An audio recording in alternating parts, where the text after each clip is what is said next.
Good morning, everyone. It's time to go on the record. This morning, tackling the MBTA's biggest issues with the agency's chief administrator, Brian Shortsleeve. Plus, the MBTA and its commuters face a brand new winter. Do you feel lucky? And stepping up security in the Bay State after the Paris terror attacks, the widespread implications after the violence.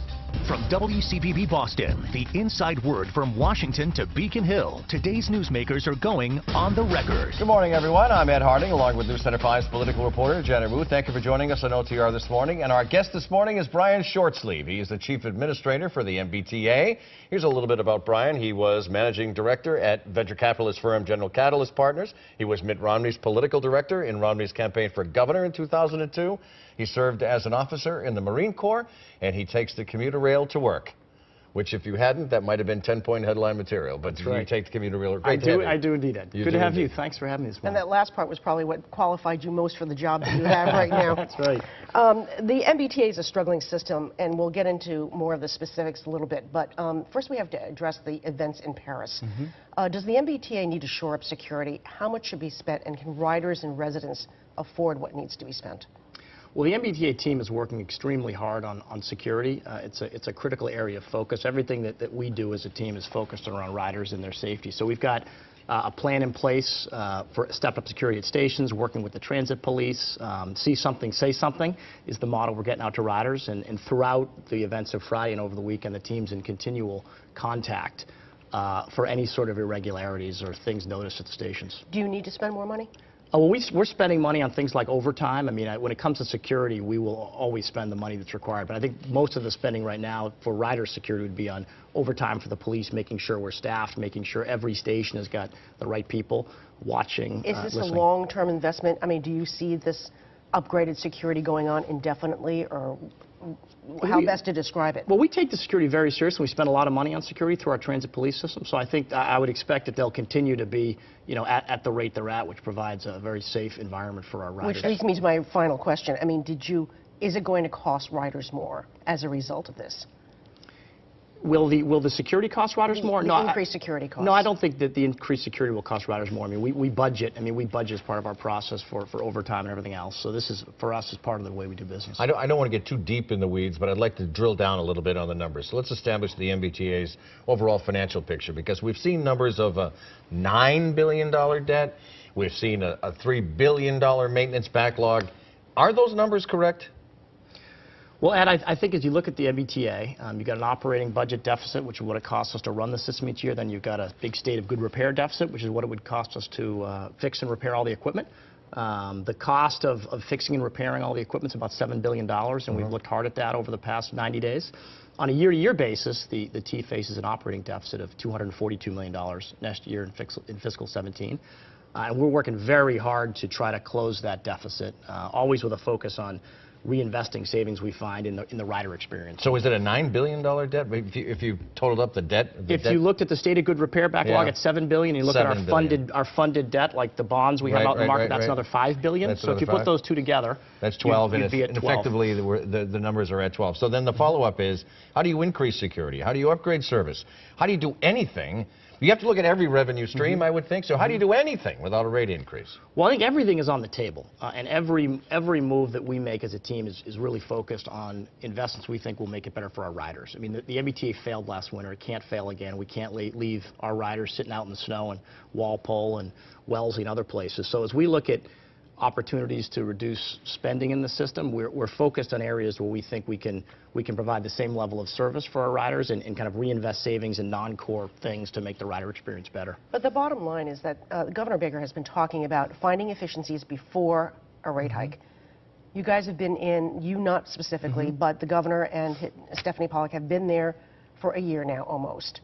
It's time to address the question about a fare hike. Is it going to happen? I mean, you know where the efficiencies are. Hopefully you have found them, you have made them. So what's left? You still have, what, $12 billion that you're trying to close the loop on here.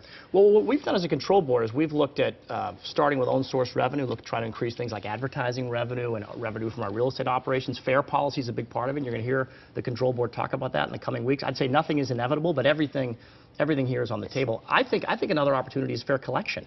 I mean, if you look at the Green Line, you look at the commuter rail, we don't do a very good job collecting our fares. I mean, I was talking to a guy who rides. You don't do a good job of collecting your We fares? don't. I mean, I've talked to a guy from Belmont who rides the commuter rail who told me that only about a third of the time his fares are actually being collected. I notice it on my line. So that's something we're working very hard with Keolis and commuter rail to increase fare collection. So I think there's a lot of tools we have available to us to do a better job running the system. To what do you attribute the fact that the fares are not being collected? Who's not doing the job? What's going on here? It's a combination of things. In the case of the Green Line, a lot of it's technology. Our fare collection technology is very dated. On the Green Line, if you board through one of the back two doors, there's no card scanner there. So I've been leading an effort internally to rapidly try to modernize our equipment. How much money do you think you're missing out on as a result of this? If it's a third, it might be significant. It's a lot of money. I don't have a number for you, but I can tell you it's a lot of money that we leave on the table. So my view is, from a rider standpoint, we've got to be working very hard on things like fare collection technology before we go back to our riders for higher fares. Let's talk about parking fees at MBTA properties, increasing fares for the ride, allowing alcohol advertisements on trains and property. What of those things I just said, parking fees, increasing fares for the ride, allowing alcohol advertisements, 1, 2, 3 them for me, please. Well, we've quantified everything. I mean, I think our job as a team has been to come into this organization and try to quantify every single opportunity for the control board. So the exercise we've been going through tries to put a dollar value against everything. Because every dollar we can save is a dollar we can reinvest back into a better rider experience. So if you look at things like parking fees, I think our parking fees last went up about 7 years ago.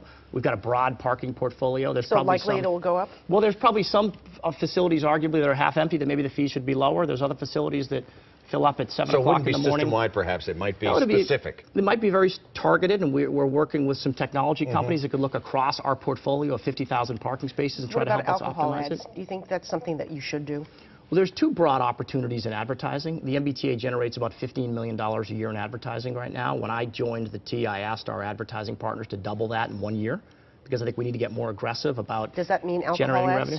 Two of the opportunities they highlighted were digital billboards and alcohol advertising. We've quantified those. We've put them on the table. And we're really going to leave it up to the control board and the legislature to make those decisions. But we believe that there's opportunity there. Would you alter the fares for the ride? I know people would be curious about the ride and the fares for the ride. Would you alter those fares? Well, the first thing we're going to do with the ride is we're going to offer riders more choice. Over the last 2 years, we've gotten a huge amount of interest from ride participants in better modes of service. When the ride was created, Uber didn't exist, Lyft didn't exist, Bridge didn't exist. Yeah. We recently started a taxi voucher program that enables ride participants to take a taxi, which they can call on demand, rather than booking the ride 24 hours out. If you talk to Rick Morin at the Bay State Council on the Blind, who's an early user in that pilot, it's terrific for him. He takes a taxi cab from his home to a T-stop. It's a better product for him than booking 24 hours out. So I think that's where we're starting, is try to offer choice. We can't leave this conversation without asking you about the anti-Israel ads that are causing a bit of a controversy this past week.